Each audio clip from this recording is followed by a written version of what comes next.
안녕하세요. 사연을 부탁해입니다. 오늘의 사연을 소개하겠습니다.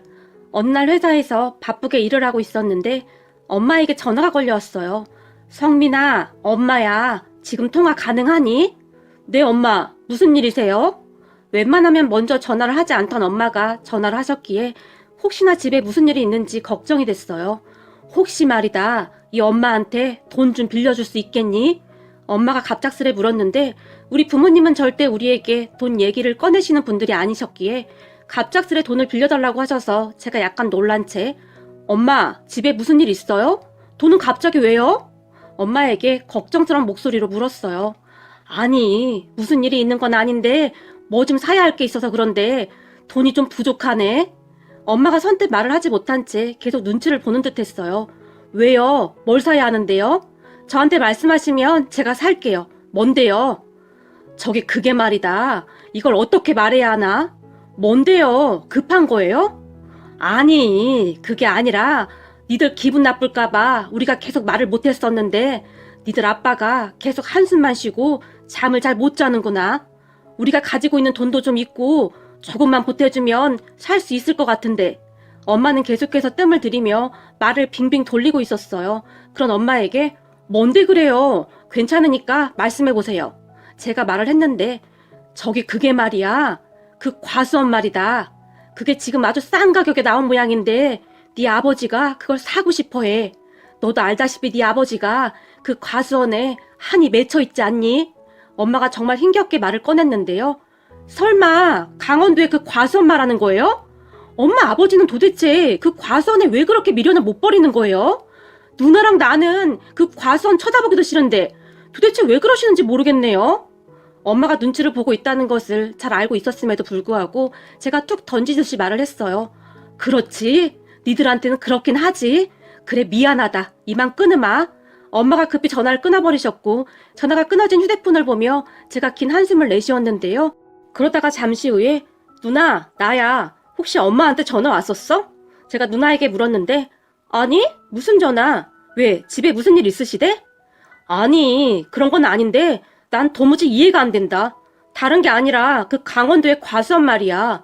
그게 싸게 나왔다나 봐. 그래서 아버지가 그걸 사고 싶어 하신다네.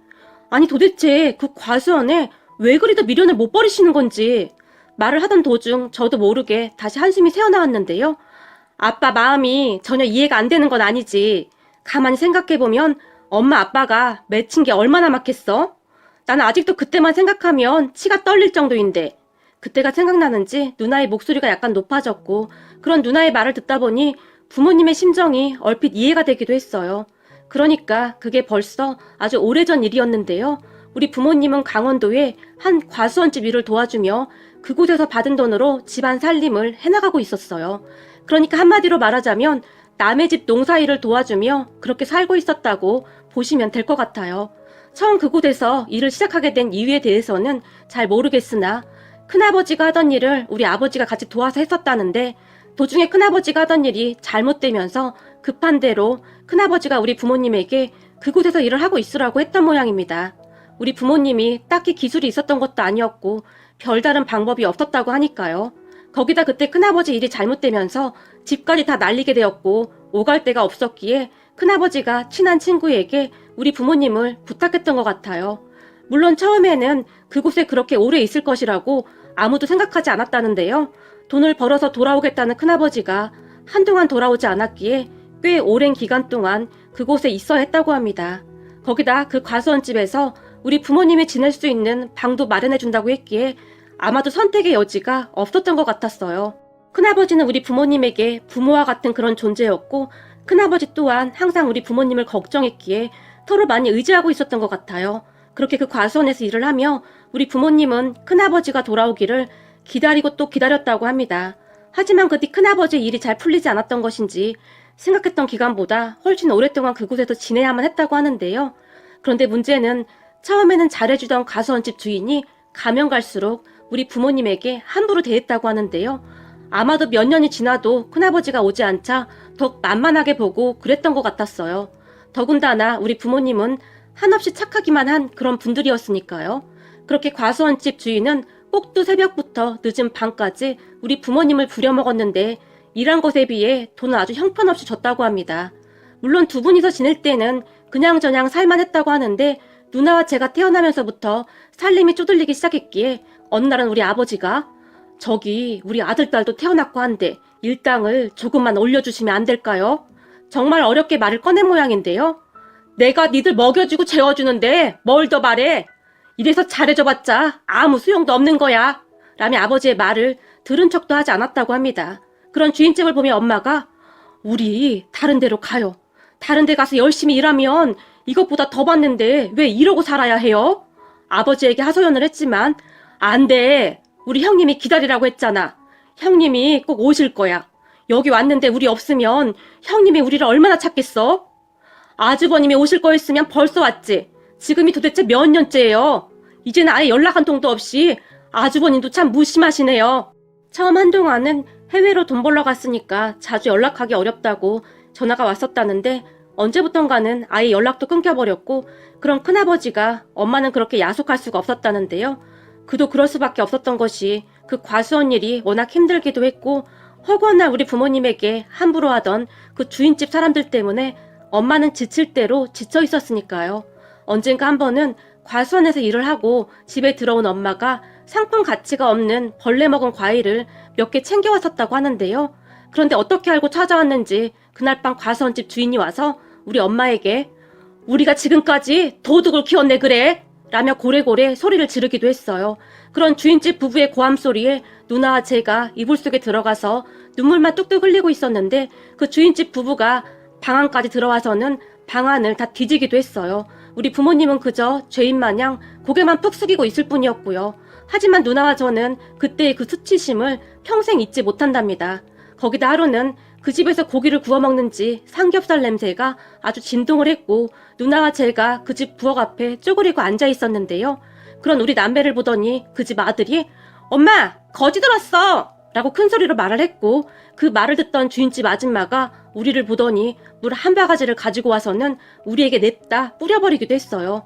그렇게 물을 뒤집어 쓴 누나와 제가 집으로 돌아갔는데 그런 우리를 끌어안고 엄마가 서럽게 눈물을 흘리기도 했어요. 그 밖에도 그 집 아들도 우리를 참 힘들게 했는데요.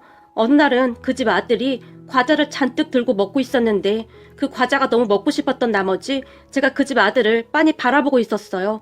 그런데 저를 보던 그 집 아들이 야, 너 이 과자 먹고 싶어? 라고 물었고 그 말에 제가 고개를 끄덕였는데요. 이 과자 먹고 싶으면 내 말 잘 들어. 그럼 내가 과자 줄게. 라고 말을 했고 진짜? 알았어. 근데 뭘 해야 하는데? 제가 물었는데요. 저기 안방에 들어가면 까만색 손가방 하나 있을 거야. 그거 가지고 나와서 저기 뒤뜰 장독대 위에 올려두기만 하면 돼. 어때? 간단하지? 주인집 아들이 제게 물었고 진짜? 그럼 그 과자 나 주는 거야?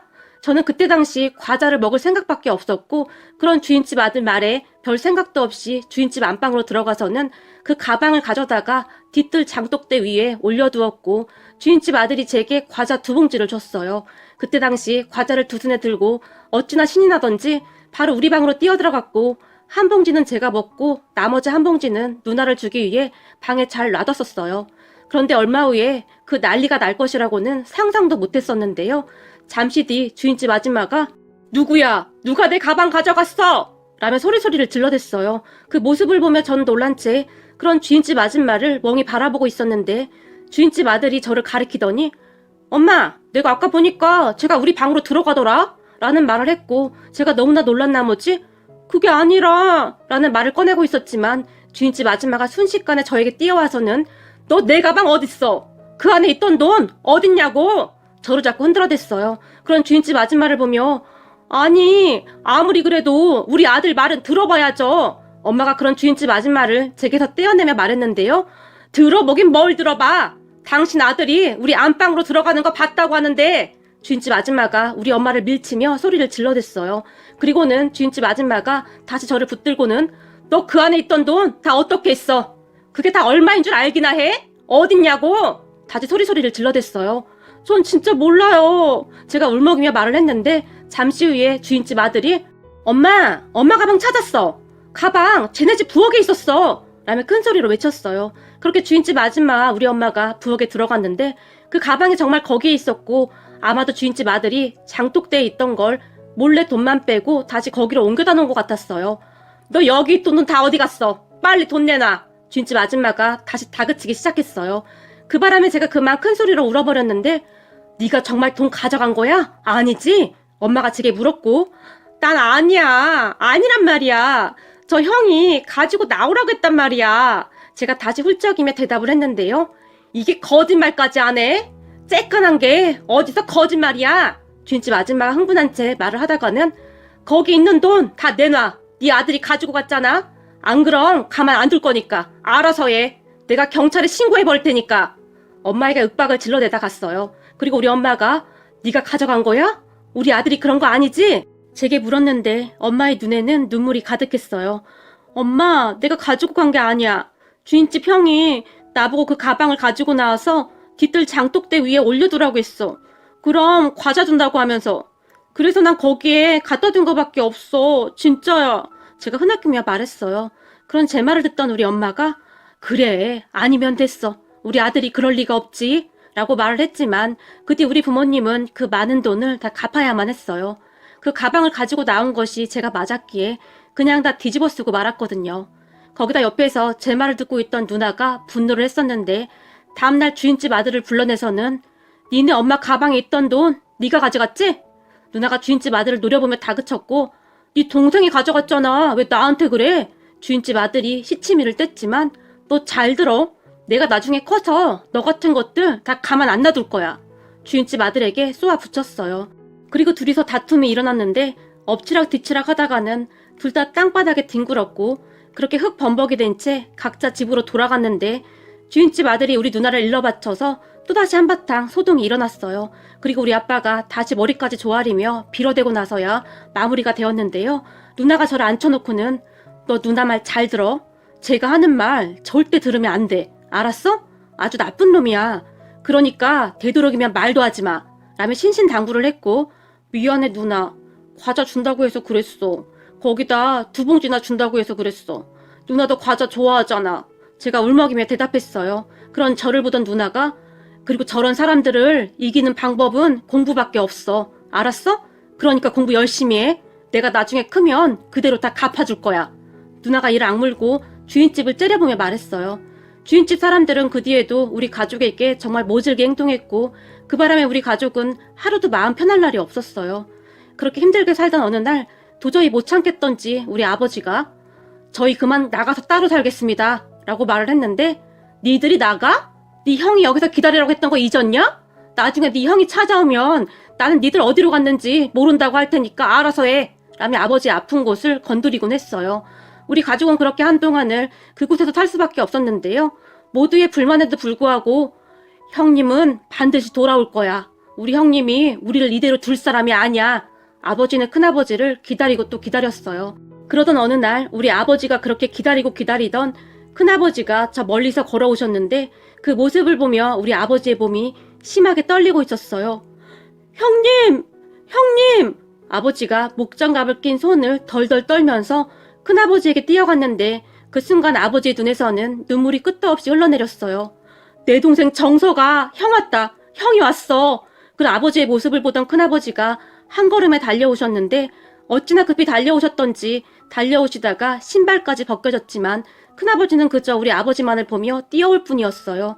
그렇게 두 분이서 부둥켜 안고 한동안 눈물을 흘리셨는데 나중에 그 모습을 본 우리 엄마도 놀라서 뛰어왔고 아주버님 왜 이제야 오셨어요? 왜 이제야 오셨냐고요? 라며 큰아버지에게 원망의 말을 쏟아냈어요. 그리고 그런 엄마의 말을 듣던 큰아버지가 재수씨 미안해요. 정말 미안해요. 그동안 고생 많았죠? 라며 엄마의 손을 꼭 잡아주셨어요. 그러다가 잠시 후에 큰아버지가 누나와 저를 보고는 세상에나 혹시 내 조카들인가? 얘들아 내가 니들 큰아버지다 라며 큰아버지가 누나와 저를 세게 끌어안았어요. 그렇게 얼마 후에 주인집 부부가 우리 큰아버지가 왔다는 소리를 듣고는 혼비백산을 한 것 같은데요. 아마도 우리 큰아버지가 절대 찾아오지 않을 것이라고 생각하고 그토록 모질게 대했던 것 같은데 일이 잘못된 걸 알고는 당황했던 것 같았어요. 그리고 누나와 저는 그 주인집 부부가 왜 그리도 혼비백산했는지 알게 되었는데 우리 큰아버지는 굉장히 똑똑하고 단호한 분이셨어요. 주인집 부부를 보자마자 내가 다 알아봤는데 그동안 내 동생한테 아주 가진 모진 짓은 다 했더구만. 내가 떠나던 날 자네한테 내 동생 좀 잘 부탁한다고 내가 가지고 있던 돈까지 다 털어주고 갔는데 네 놈이 어떻게 그럴 수가 있어? 그래도 가장 친한 친구라 내가 너를 믿고 그랬던 건데 이런 천하의 몹쓸 놈이었네. 라는 말을 하던 큰아버지가 순식간에 주인집 아저씨의 멱살을 잡았어요. 그러다가 잠시 후에는 너 내 말 잘 들어. 지금까지 내 동생 부부 부려먹은 거 돈 다 내놔. 안 그랬다가는 내가 너 가만 안 둬. 알겠어? 큰아버지가 주인집 부부를 노려보며 큰 소리로 말을 했고, 아니 그동안 우리가 먹여주고 재워준 것도 있는데 너무 야박한 거 아닌가? 주인집 아저씨가 큰아버지의 눈치를 보며 말을 했는데요. 야박! 이게 어디서 뚫린 입이라고 그딴 소리를 해! 한 번만 더 나불대기만 해! 그 주둥아리로 확 그냥! 큰아버지가 주인 부부를 노려보며 고함을 질렀어요.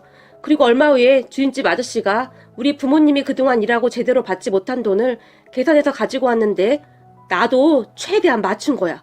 그러니까 이해 좀 해주게나. 라며 우리 큰아버지에게 사정사정을 했어요. 그렇게 돈을 확인한 큰아버지가 이렇게 나온다 이거지? 너 내 성격 알지? 라며 다시 소리를 지르셨어요. 그렇게 주인 아저씨가 알았어 알았다고. 그럼 조금만 기다려주게나. 나도 돈을 준비해야 하지 않겠나? 라며 다시 사정을 했어요. 그리고 얼마 후에 주인집 아저씨가 돈을 더 마련해서 가지고 왔고 우리 가족은 그 돈을 가지고 그곳을 떠나왔어요. 큰아버지가 돌아온 뒤 우리의 생활도 참 많이 바뀌었는데요. 누나와 저를 처음 만나던 날 큰아버지가 뭐가 제일 먹고 싶어? 큰아버지가 돈 많이 벌어왔으니까 우리 예쁜이들 맛있는 거 다 사줄게. 라며 물었고 그런 큰아버지의 말이 끝나기가 무섭게 삼겹살, 고기 라며 누나와 제가 외쳐댔어요. 그동안 과수원집에 얹혀 살면서 그 집 사람들이 맨날 고기를 먹을 때마다 우리는 그저 냄새만 맡고 있었어야 했으니 누나와 저는 고기가 그렇게 먹고 싶었거든요. 그런 우리 남매의 말을 듣던 큰아버지가 뒤를 돌아 조용히 눈물을 훔치셨는데요. 이 큰애비가 너무 늦게 와서 미안하구나. 미안해. 라며 다시 우리 남매를 꼭 끌어안고는 눈물을 흘리셨어요. 그리고는 그날부터 큰아버지가 우리에게 고기를 사주기 시작했는데 우리 남매는 소고기를 그날 처음 먹어본 것 같아요. 거기다 갈비도 사주셨는데 갈비가 입안에서 아주 살살 녹았어요. 큰아버지는 우리에게 옷도 사주시고 그 뒤 계속해서 우리 남매를 챙기셨어요. 큰아버지와 우리 아버지는 두 형제뿐이라고 했는데 아주 오래전부터 우리 아버지가 말기도 조금 느리고 그랬다고 해요.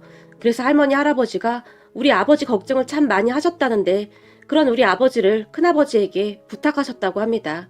그 뒤 큰아버지는 우리 아버지를 그렇게 끔찍히도 챙겼다고 하는데요. 우리 아버지를 결혼시키고 큰아버지도 결혼을 하려고 했지만 하던 일이 잘못되면서 결혼도 못한 채 우리 아버지를 그 과수원집 부부에게 맡기고는 중동 건설 노동자로 다녀왔다고 했어요. 거기서 열심히만 하면 꽤 많은 돈을 벌 수 있다고 했다니까요. 그 이후 큰아버지는 우리 남매를 마치 친자식처럼 그렇게 챙겼어요. 덕분에 우리 남매는 큰아버지가 오신 이후에는 큰아버지의 아낌없는 지원으로 공부에 전념할 수 있었고 정말 다행이었던 것이 둘 다 공부를 잘했기에 나중에 대학도 서울에 있는 대학에 들어갈 수 있었어요. 특히나 누나는 고등학교 때 반에서 1등을 놓쳐본 적이 없을 정도로 독하리만큼 공부를 했고 대학교 때 행정고시를 준비해서 결국 대학을 졸업하고 몇 년 후에 행정고시 합격까지 했어요. 그런 누나를 보며 우리 부모님과 큰아버지가 몇 날 며칠 눈물을 흘리기도 하셨어요. 그리고 저는 대학을 졸업한 뒤 열심히 준비해서 은행에 취업할 수 있었고 그곳에서 일하면서 정말 열심히 돈을 모았어요. 그런데 그날 엄마가 전화를 해서 그 과수원을 사고 싶다고 했고 그 과수원 생각만 하면 아직도 분이 풀리지 않을 정도였기에 제가 그렇게 싫은 내색을 했던 것입니다. 그렇게 다음날 제가 엄마에게 다시 전화를 했고 그 과수원 진짜 사고 싶은 거야? 제가 물었어요. 그게 말이야 이제는 우리가 나이도 들었고 네 큰아버지하고 내려가서 과수원 농사 지으면서 셋이 그렇게 살고 싶구나. 그리고 예전에 니들 아빠가 일을 악물면서 그 집 과수원을 꼭 사고야 말겠다고 했었거든. 아무래도 그거에 한이 맺힌 것 같구나. 엄마가 조용히 대답했어요. 그래? 근데 그 집은 과수원을 왜 급히 팔겠다는 거야? 제 말이 끝나기가 무섭게 엄마가 말을 시작했는데 말도 마라. 그 집 지금 쫄딱 망하지 않았겠니? 왜 그 집 아들 있었잖니? 그 아들이 사업한답시고 꼴값하고 돌아다니다가는 다 말아먹고 그 과수원 땅을 담보로 대출까지 받았다지 않니? 그래서 지금 그 땅이 경매로 넘어간다 뭐한다 말이 많거든. 지금 사면 엄청 싸다고 하거든. 큰아버지하고 우리가 그동안 벌어놓은 것도 있고 여기 처분하면 돈이 얼추 될 것 같기도 한데 조금 모자랄 것 같기도 하고 해서 엄마가 열심히 설명했어요. 우리 가족에게 그렇게 모질게 굴더니 결국 그렇게 됐네. 그러니까 사람이 착하게 살아야 하는 거야. 그럼 부모 밑에서 자식들이 뭘 배웠겠어요? 알았어요. 누나랑 제가 돈 준비해 볼게요. 근데 니들 돈이 되겠냐? 너무 무리하는 거 아니냐? 엄마가 걱정스레 물었고, 엄마, 아들, 딸 돈 많이 버는 거 몰라요? 그 정도는 아무것도 아니니까 걱정하지 마세요. 근데 엄마랑 아버지, 그리고 큰아버지 몸 상하면서까지 일하면 누나랑 나도 가만 안 있을 거니까 그건 약속해. 제가 엄마에게 신신당부를 했어요. 그리고 얼마 후에 과수원 땅을 계약하기 위해 그곳을 방문했는데 성공한 우리의 모습을 보며 놀라던 그 집 사람들의 표정을 잊을 수가 없네요. 아니 너는? 그때 그 과수원집 주인 아줌마가 놀라서 저를 바라봤는데 네 맞습니다. 옛날에 그 가방 누명 쓴 제가 그들을 보며 씁쓸한 웃음을 지었는데요. 근데 여기에 어떻게? 과수원집 아줌마가 다시 물었고 과수원 내놨다면서요. 그래서 우리가 살까 해서요. 가격을 보니까 얼마 하지도 않더라고요. 라며 부동산 사장님과 함께 주변을 둘러보다가는 저희가 사겠습니다. 그 대신 집도 다 비워주시는 거죠? 제가 주인집 부부를 보며 물었는데요. 저기 그게 집은 당분간은 우리가 살면 안 되겠나? 지금 당장 우리가 딱히 갈 곳이 없어서 말이야. 과수원집 아저씨가 조심스레 물었지만 죄송한데 그건 안 될 것 같네요. 그럼 저도 못 사겠네요. 제가 알기로는 지금 이 과수원 살 사람도 없다고 들었는데 안 급하신가 보죠? 그쪽 아들이 사채까지 손대서 지금 급하다고 들었는데요. 그렇지 아주 급하긴 하네. 그러니까 꼭 팔긴 해야 하는데 지금 나가면 어디 갈 데도 없는데 당분간만 여기서 살게 해주게나. 주인집 아저씨가 다시 사정을 했어요. 좋습니다. 그럼 두 분은 저기 사랑방에서 지내세요. 사실 집이 너무 낡아서 다 허물고 다시 집을 지을 생각이거든요. 우리 부모님이랑 큰아버지가 사시는데 불편하시면 안 되니까요. 거기까지는 제가 해드릴 수 있는데 어떻게 하시겠어요? 그 사람들을 보며 제가 물었어요. 제 말에 그 사람들이 알았다고 고개를 끄덕였는데 사실 딱히 방법이 없었기에 그 사람들도 어쩔 수 없었을 것이라는 생각이 드네요. 그리고 우리는 전에 있던 집을 다 허물고 아주 근사한 집을 짓기 시작했어요. 세 분이 사시는데 불편함이 없도록 최대한 신경을 써서 지었고 한참 나중에 다 완공이 되었을 때 집을 보던 우리 부모님과 큰아버지가 그렇게 좋아하셨어요. 사랑방으로 쫓겨난 그 사람들도 집을 보고는 눈이 휘둥그레졌는데 그 뒤 그 사람들은 우리 과수원에서 일꾼으로 일을 하며 살고 있다고 하는데 엄마, 그 사람들을 뭐 하려고 썼어? 라며 제가 투덜댔지만 그래도 일은 잘해. 그러니까 걱정 마. 엄마가 저를 달랬어요. 엄마 말로는 아버지가 그 사람들에게 일을 시키면서 약간의 한을 풀고 있는 것 같다고 했는데 어느 날은 그 아저씨를 보며 아버지가 어이 최씨 아저씨 내가 몇 번을 말해야 알아들을 거요. 그 사다리를 다 썼으면 제자리에 갖다 놔야지. 일을 하루 이틀 해본 사람도 아니고 척하면 알아야 하는 거 아닙니까? 이래서 아는 사람 쓰는 게 아니라고 하더니만 답답하네 그래 라는 말을 하기도 하셨다는데요. 그 뒤 집에 들어간 아버지가 방 안에서 홀로 배꼽까지 잡은 채 키득키득 웃고 있더랍니다. 그리고 그 뒤에도 아버지는 일할 생각은 전혀 없고 어떻게 하면 그 최씨 아저씨에게 잔소리를 할까 그 생각만 하고 있더래요. 엄마가 말하기를 네 아버지가 잠자기 전에 내일은 어떻게 잔소리를 할까 그 생각만 하고 있어. 하도 당한 게 많아서 한이 맺혔던 모양이다. 그걸 보니 마음이 짠하기도 하고 그렇다. 근데 원체 심성이 나쁜 사람은 아니라 막 힘들게 하지도 못하면서 한마디 해놓고는 아주 좋아서 그러고 있다 그래. 물론 엄마 말대로 우리 부모님은 그 사람들처럼 독한 분들이 아니었기에 일당을 정확하게 계산해서 주고 있다고 합니다. 그리고 그 집 아들은 강간무소식이라는데 결국 부모가 자식 인생을 망친 것이 아닐까 하는 생각이 드네요. 평생을 그렇게 악독하게 산 사람들이 잘 살 리가 없겠죠. 가끔 본가에 내려갈 때마다 마주치는데 두 사람을 볼 때마다 인상이 아주 처참하게 변해가는 것 같더라고요. 하지만 누굴 탓하겠습니까? 다 자업자득 아니겠습니까? 그러니까 그때 조금만 베풀었다면 그들의 삶이 이렇게까지 되지는 않았을 텐데 하는 생각을 해봅니다. 그때 저를 보며 돈을 훔쳤다고 저를 마구마구 잡고 흔들면서 우리 엄마에게 갖은 험한 소리를 하던 모습이 다시 생생하게 떠올랐어요. 그리고 그 뒤에서 소름 끼치게 웃고 있던 그 집 아들의 모습이 생각났는데 내가 저 사람들 가만 안 둘 거야 라고 말하던 우리 누나의 슬픈 눈망울이 제 눈앞에 아른아른거려서 순간 제 가슴이 먹먹해졌습니다. 그때 제가 내밀던 과자 봉지를 발로 짓이겨버리던 우리 누나가 그토록 미친 듯이 공부만 하던 이유가 바로 이런 이유였을 테니까요. 오늘의 사연은 여기까지였습니다. 즐겁게 보셨다면 구독, 좋아요 부탁드립니다. 고맙습니다.